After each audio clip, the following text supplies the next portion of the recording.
कि आपको वो नहीं मिलता जो आप मांगते हो, आपको वो मिलता है जो आप डिजर्व करते हो। तो क्या करना है? डिजर्विंग बनते रहना है। डिजर्विंग कैसे बन सकते हो?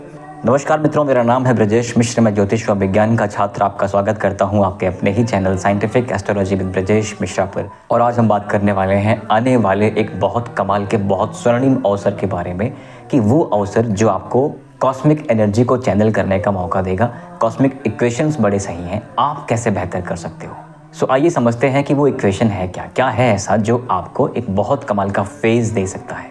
और वो अवसर है राहु का अपना साम्राज्य प्राप्त करना। राहु का साम्राज्य प्राप्त करने का मतलब क्या हुआ? क्या राहु का राजतिलक होने वाला है? कुछ ऐसा ही समझिए, क्योंकि राहु 18 साल के बाद वापस से आपकी राशि कुंभ राशि में आए हैं। कुंभ मतलब 11वीं राशि। 11वां घर जो होता है ये उसके कारक ग्रह होते हैं।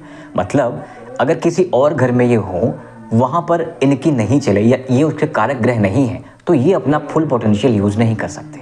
यहाँ पर इनका फुल पोटेंशियल यूज़ होने वाला है, क्योंकि ये कारक ग्रह हैं। और इस घर के मालिक कौन है? शनिदेव।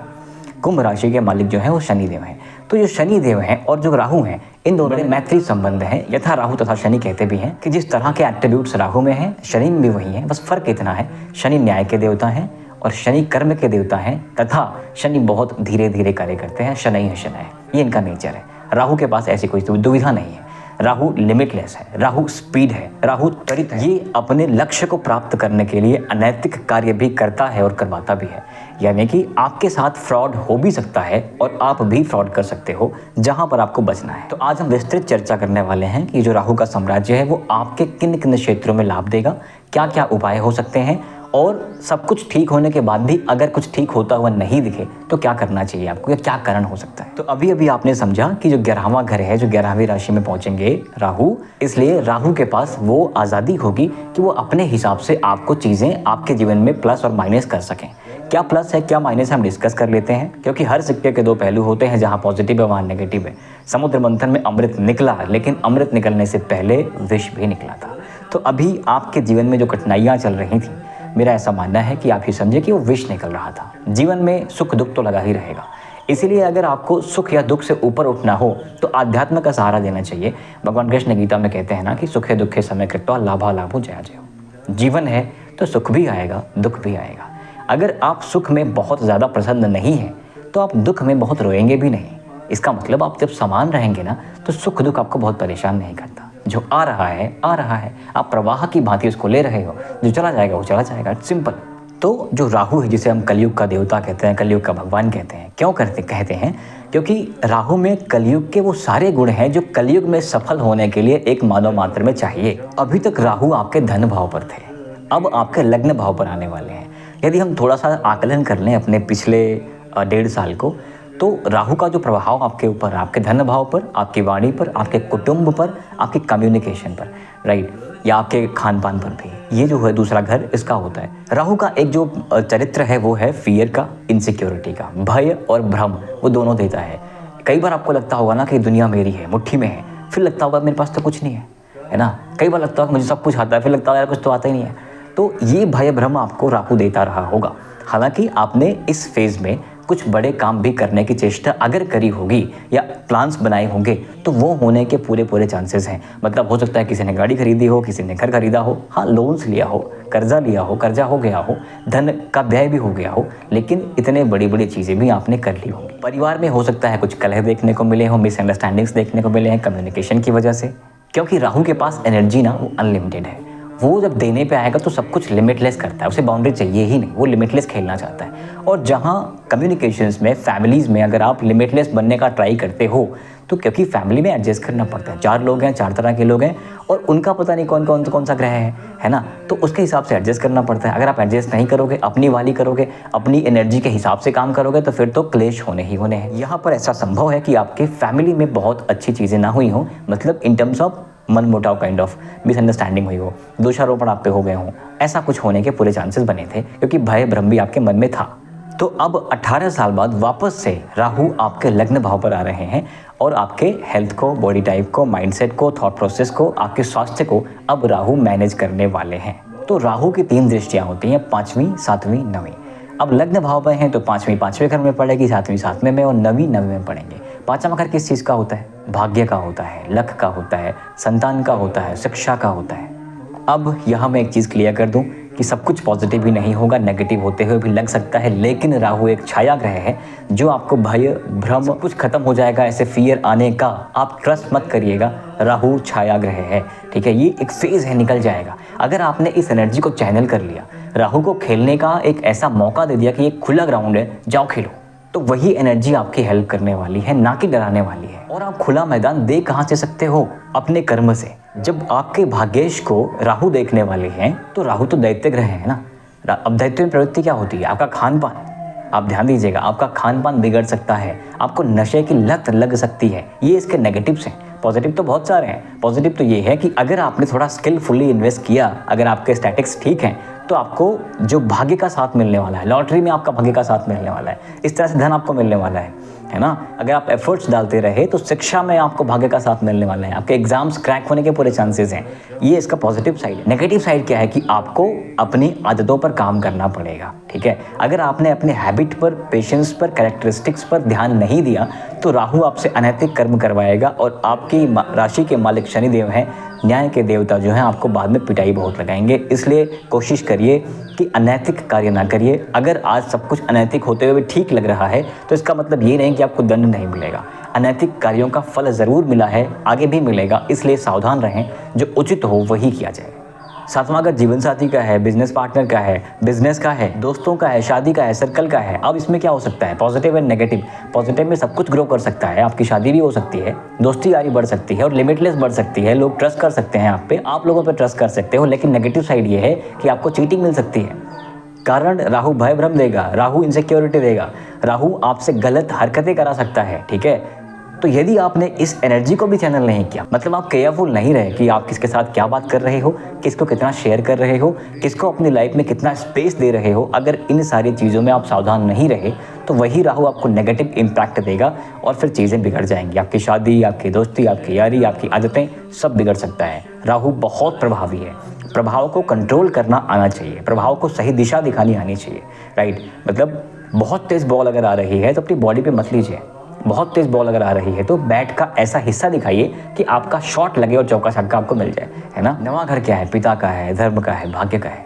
मतलब आपको यहाँ भी आपको राहु का सपोर्ट मिलने वाला है, लेकिन वही सारी चीज़ें, वही प्रिकॉशंस कि जो राहु की अपनी प्रवृत्ति है लिमिटलेस खेलने की। पिता के साथ संबंध अगर आपको सही करने हैं तो लिमिटलेस खेलने पर मत जाइएगा। पिता की बात माननी आपके लिए सही है, ठीक है। यदि आपने नियमों का पालन नहीं किया, आचरण का सही से पालन नहीं किया, तो राहु आपको धार्मिक की जगह पर अधार्मिक भी बना सकता है ना। तो इस बात का विशेष ध्यान रखिएगा कि जो ऊर्जा आ रही है वो ऊर्जा बहुत स्ट्रांग है और उस ऊर्जा को चैनल करने के लिए, दिशा दिखाने के लिए संयम का, पेशेंस का, हैबिट्स का बहुत ज़्यादा ख्याल रखना है, ठीक है। तो 5वीं, 7वीं और 9वीं दृष्टि हमने डिस्कस कर लिया। इसके परिणाम और दुष्परिणाम भी हमने डिस्कस कर लिया, कहाँ पॉजिटिव कहाँ नेगेटिव आ सकता है। मैं ओवरऑल बताऊं तो आपको लाभ हो सकता है, आपको भाग्य का साथ मिल सकता है, आपके संबंध ठीक हो सकते हैं, आपका बिजनेस ग्रो कर सकता है और वंडर्स हो सकते हैं। राहु का एक चरित्र ऐसा है कि वंडर्स करता है, छोटी मोटी हाइक नहीं, बड़े हाइक। मतलब राहु परिवर्तन का भी कारक है, आपका सब कुछ बदल के रख सकता है वो, इतनी क्षमता राहु में है।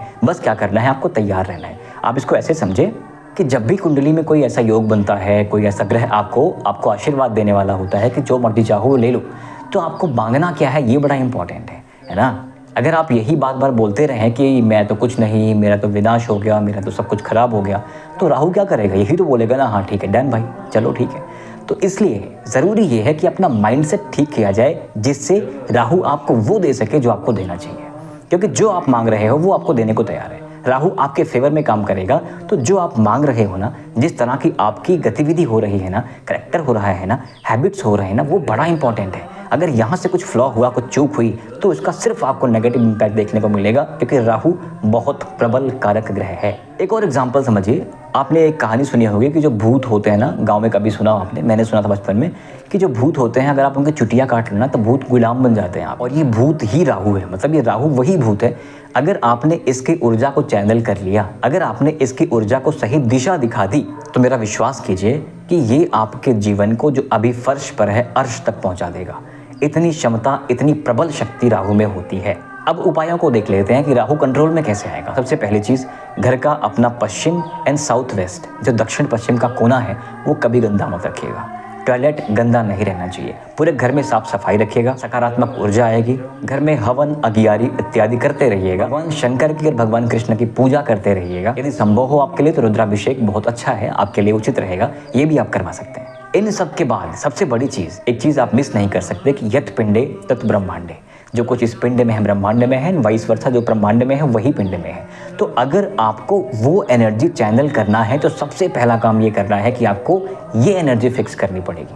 मतलब जैसे फ्रीक्वेंसी पकड़ने के लिए रेडियो में कुछ उपकरण लगाए जाते हैं ना, तो फ्रीक्वेंसी तो वही है, रजिस्ट्रेशन तो वही है, लेकिन कुछ तो ऐसा है जो चैनल कर रहा है, राइट। चुंबक से कुछ खींचने के लिए आपको लोहा ही चाहिए होता है, चुंबक लोहे को पकड़ता है, सोने को नहीं पकड़ता।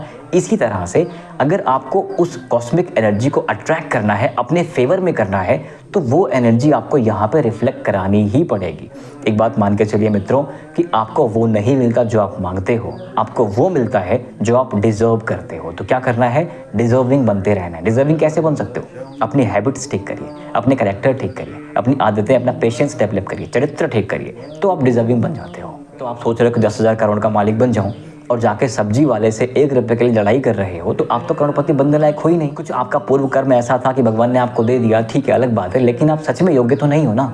10,000 करोड़ के मालिक बन के 1 रुपए के लिए फाइट कर रहे हो, चिंदी चोरी कर रहे हो, तो आप योग्य नहीं हो। इसलिए योग्यता बढ़ाइए। जो आप बनना चाहते हो वो आदतें आपके पर्सनैलिटी में आज से दिखनी शुरू हो जानी चाहिए। इस चीज़ को मान के चलिए, तभी प्रकृति, तभी ये माया, भगवान ने जो माया बनाई है वो माया आपके पास आती है, तभी ये ग्रह अपनी ऊर्जा आपके लिए दे पाते हैं। अब ये एनर्जी मैनेज कैसे करना है, चंद्रमा ठीक कैसे करना है? सबसे पहला काम आपकी मानसिक शांति, बिकॉज यहाँ भय भ्रम जो आ रहा है ना, अगर आप मेंटली स्टेबल नहीं रहोगे तो भय भ्रम तो बहुत आएगा, कॉन्फिडेंस लूज होता रहेगा। ठीक कैसे कर सकते हो? चंद्रमा को ठीक करके। वो कैसे ठीक होगा?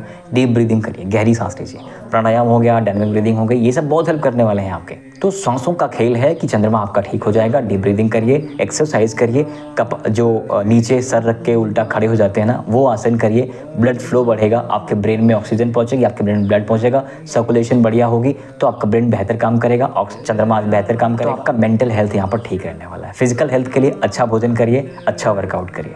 तो जब आपने मेंटल फिजिकल एनर्जी को मैनेज कर लिया, चैनल कर लिया, तो आप ये समझें कि आपने इस पिंड को मैनेज कर लिया। अब आप एलिजिबल बन जाते हो उस कॉस्मिक एनर्जी को अट्रैक्ट करने के लिए अपने हिसाब से। अब जैसा कि हम सब जानते हैं कि हैबिट बिल्ड होने में टाइम लगता है, इतना आसान नहीं होता।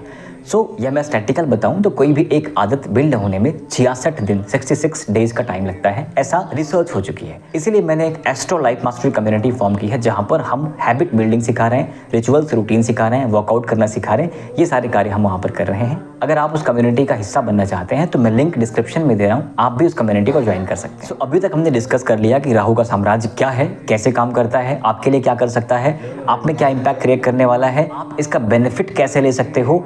और मेरा अंतिम प्रश्न बस यही है कि क्या आप तैयार हो? तैयार होने का मतलब ये है, एनर्जी तो है, ठीक है, एनर्जी तो मिलेगी, लेकिन दिशा तो आपको दिखानी है। मतलब आपको एक बड़ी सी गाड़ी मिल जाए, लेट्स से कि आपको एक बहुत बड़ी गाड़ी मिल जाए, BMW, ऑडी की कोई सी गाड़ी मिल जाए। आपके पास मोटरसाइकिल था, आपको बड़ी सी गाड़ी मिल जाए और आप उसमें बैठे हो, ठीक है। अब आपको गाड़ी तो मिल गई, गाड़ी के अलग अलग फीचर्स हैं कि इतना स्पीड में चलेगी, ऐसे चलेगी, आपको हेल्प करेगी, बहुत अच्छी सेफ्टी रेटिंग है, ये है वो है, वो सब कुछ आपको पता चलेगा। लेकिन गाड़ी तो उसी दिशा में जाएगी जिधर आप स्टीयरिंग मोड़ोगे। तो स्टीयरिंग आपके अपने हाथ में है, इसलिए आपका प्रयास होना चाहिए कि आप सही दिशा में आगे बढ़ें, जिससे ये सारी ऊर्जा आपको धक्का दे, पुश करे, ठीक है। तो आपको मुश्किल नहीं होगी, नेगेटिव इंपैक्ट नहीं आएगा, पॉजिटिव ही पॉजिटिव आएगा। इसलिए हैबिट पे काम करिए, फिजिक पर काम करिए, हेल्थ पर काम करिए, प्रैक्टिस करते रहिए और भगवान शंकर की आराधना करते रहिए। कोई चिंता की बात नहीं, सब ठीक होने वाला है। आपके सपोर्ट के लिए बहुत बहुत धन्यवाद। यदि आपको मेरी वीडियो पसंद आई हो तो कृपया सब्सक्राइब करें, इससे मेरा मनोबल बढ़ेगा और आपको टाइम पे वीडियोस मिलती रहेंगी। आप सबके सपोर्ट के लिए बहुत बहुत धन्यवाद। नमस्कार, जय श्री राम।